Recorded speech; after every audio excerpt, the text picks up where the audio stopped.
Alors à présent, on va parler de la trace d'une matrice.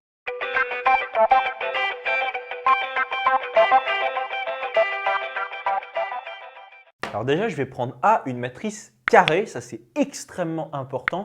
La trace d'une matrice, ça n'a de sens que si on considère une matrice carrée. Voilà, A qui est ici, là, c'est une matrice qui appartient à Mn de R. Donc là, tous les coefficients qu'on a ici, ce sont des nombres réels. Et ce qu'on définit comme la trace de A, c'est tout simplement la somme des coefficients diagonaux de A. C'est-à-dire que c'est tout simplement A11, ce premier coefficient diagonal-là, plus A22, le deuxième coefficient diagonal, etc., plus le dernier coefficient diagonal qui est ici, qui va être ANN. Et on note comme ça, voilà, TR de A, c'est la trace de A. Et donc, c'est bien ce qu'on disait, c'est la somme de tous les coefficients diagonaux. Bon, là, je l'ai écrit en extension, mais on peut tout à fait l'écrire en compréhension avec un symbole sigma. Et on trouve ça, c'est-à-dire que la trace de A, c'est bien la somme des AII, okay, pour I allant de 1 jusqu'à N. Au passage, ça c'est vraiment super important, si dans un énoncé, vous voyez des coefficients qui sont indicés AII, c'est-à-dire que là et là, vous avez le même indice,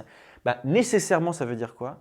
Ça veut dire, alors si vous êtes face à une matrice carrée, ça veut nécessairement dire que ça, le AI qui est là, c'est un coefficient diagonal de votre matrice. Donc voilà, en tout cas, la trace d'une matrice carrée, ça c'est vraiment très important, il faut qu'elle soit carrée votre matrice, c'est la somme de ses coefficients diagonaux. Et donc on remarque une chose, c'est que trace de A, c'est nécessairement un nombre réel. Là, comme vous faites la somme des coefficients diagonaux de A, vous sommez des nombres réels, donc tout ça, nécessairement, ça appartient à R. La trace de A, ce sera nécessairement un nombre réel. Et donc là, ce qu'on peut faire, en fait, c'est à partir de la définition qu'on a donnée de la trace, on peut carrément définir ce qu'on appelle l'application trace. Alors comment est-ce qu'on va définir l'application trace? Déjà comme ça, d'abord je lui donne son nom, TR, voilà, ça c'est l'application trace qui va nécessairement de Mn de R dans R. Ça c'est l'espace de départ, ça c'est l'espace d'arrivée. Et c'est tout à fait logique parce que vous faites nécessairement trace d'une matrice. Vous faites trace d'un élément de Mn de R. Tout comme ici, on a fait trace de A. A, il appartient bien à Mn de R, il appartient bien à l'ensemble de départ. Et trace d'une matrice, c'est bon, ça vous recrache bien un réel, il n'y a pas de problème. Vos éléments de départ, c'est des éléments de Mn de R et vos éléments de sortie qui sont ici, donc la somme des coefficients diagonaux, c'est bien un réel. Donc l'application trace, ça va être de Mn de R dans R, et à toute matrice A qui s'écrit comme ça, c'est-à-dire en fait la matrice qui est juste là, en fait les AIJ pour I compris entre 1 et N et J compris entre 1 et N, c'est exactement ce qu'on a là.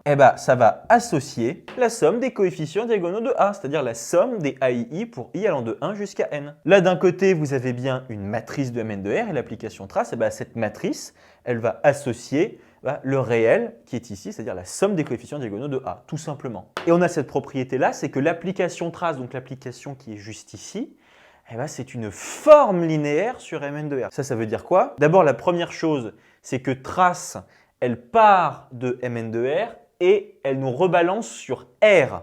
C'est ça qui est super important, c'est que votre espace d'arrivée, c'est nécessairement R. Okay. Après, votre espace de départ, là, c'est Mn de R parce qu'on dit que c'est une forme linéaire sur Mn de R. Donc là, c'est bien sur Mn de R.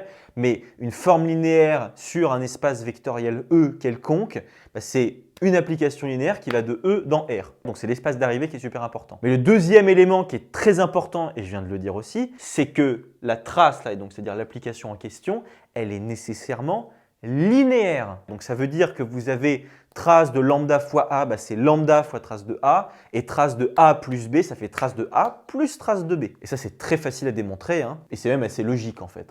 Je l'ai mis entre parenthèses pour rappel avec lambda là, qui est ici, qui est un réel. Voilà, lambda est un réel, et A et B qui sont des matrices carrées toutes les deux. Trace de lambda A plus B, c'est lambda fois la trace de A plus la trace de B. La trace, c'est une application linéaire. Et nécessairement, comme elle va de Mn de R dans R, elle arrive, son espace d'arrivée c'est R, nécessairement c'est bien une forme linéaire sur Mn de R. Ça, il faut vraiment le retenir parce que c'est à l'origine de plein d'exercices, notamment sur la dimension du noyau de l'application trace et ce que c'est que l'image de l'application trace. On va les faire ces exos dans des prochaines vidéos et c'est super important de bien avoir ça en tête. Mais il se trouve que l'application trace, elle a une autre particularité quand on la marie et qu'on la conjugue, j'allais dire, avec les matrices semblables. Alors si vous n'êtes pas à l'aise ou que vous ne savez pas très bien ce que ce sont que deux matrices semblables, allez voir la vidéo précédente, elle est dédiée à ça justement. Donc voilà, déjà on va prendre deux matrices A et A', donc toutes les deux qui appartiennent à Mn de R, et telles que A et A' sont semblables. Au passage, le fait que A et A' sont semblables, ça veut dire qu'il existe une matrice P carré inversible telle que A est égal à P fois A' fois P-1. Ou alors c'est du pareil au même que A est égal à P-1 fois A' fois P. Voilà, on a ça, le fait que A et A' sont semblables, ça veut dire soit ça, soit ça. Ça, il faut vraiment le savoir, hein. Et on s'en fiche de savoir si on a d'abord P ou après P-1, parce qu'en fait, ça revient au même en réalité, c'est juste en fonction de l'exercice hein, à chaque fois. Et il se trouve que si deux matrices sont semblables, eh bien elles ont la même trace.